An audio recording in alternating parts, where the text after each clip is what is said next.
शाम की सियासत में बड़ी हलचल है। एक अदालती फैसले ने दुनिया को हैरान कर दिया है। कल तक जिस शख्स के एक हुक्म से पूरा मुल्क शाम हिल जाता था, आज उसी शख्स के मुस्तकबिल का फैसला दमिश्क की अदालत ने कर दिया है। अदालत ने आज साबिक सदर बशारुल असद को उनकी गैर मौजूदगी में सजाए मौत सुनाई है और उनके भाई माहिरुल असद और साबिक सिक्योरिटी एहलकार आतिफ नजीब को भी सजाए मौत दी गई है। अदालत ने कत्ल, तशद्दुद, मनमानी गिरफ्तारियों और इंसानियत के खिलाफ जराइम से मुतालिक इल्ज़ामात में उन्हें मुजरिम करार दिया है। वही बशारुल असद, जो कमोबेश 24 साल तक शाम के सदर रहे, जिनके हाथ में फ़ौज, रियासती इदारों और ताकतवर सिक्योरिटी निज़ाम की कमान थी, आज खुद एक अदालत के फैसले में मुजरिम करार पा चुके हैं। बशारुल असद की कहानी समझने के लिए हमें कई दहाइयाँ पीछे जाना होगा। वो 1965 में दमिश्क में पैदा हुए और शाम के साबिक सदर हाफिज़ अल असद के बेटे हैं।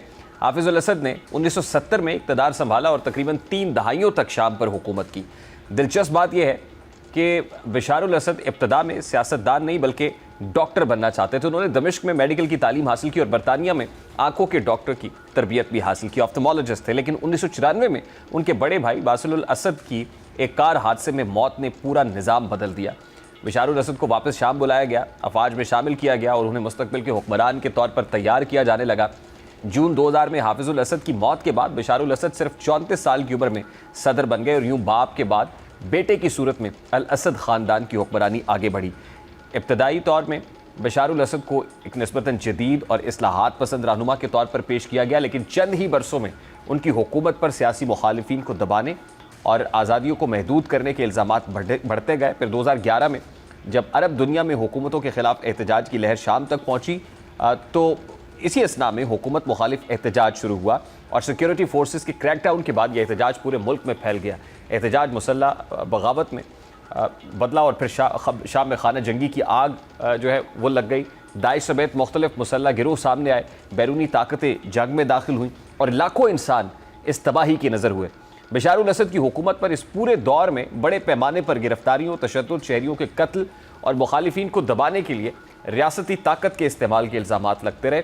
यही वो पस मंज़र है जिसमें आज की अदालत ने बशारुल असद को संगीन जराइम का ज़िम्मेदार करार दिया है। इस दौरान बशारुल असद की हुकूमत को रूस की भरपूर हिमायत हासिल रही। रूसी फ़ौजी मदद ने ख़ास तौर पर उनकी हुकूमत को उस वक्त सहारा दिया जब ऐसा महसूस होने लगा था कि मुखालिफ क़ुव्वतें दमिश्क तक पहुँच सकती हैं। लेकिन नवंबर और दिसंबर 2024 में हालात अचानक तब्दील हुए। हुकूमत मुखालिफ क़ुव्वतों ने तेज़ी से पेशकदमी की, दमिश्क पर दबाव बढ़ा और 8 दिसंबर 2024 को बशारुल असद का इक़्तिदार ख़त्म हो गया।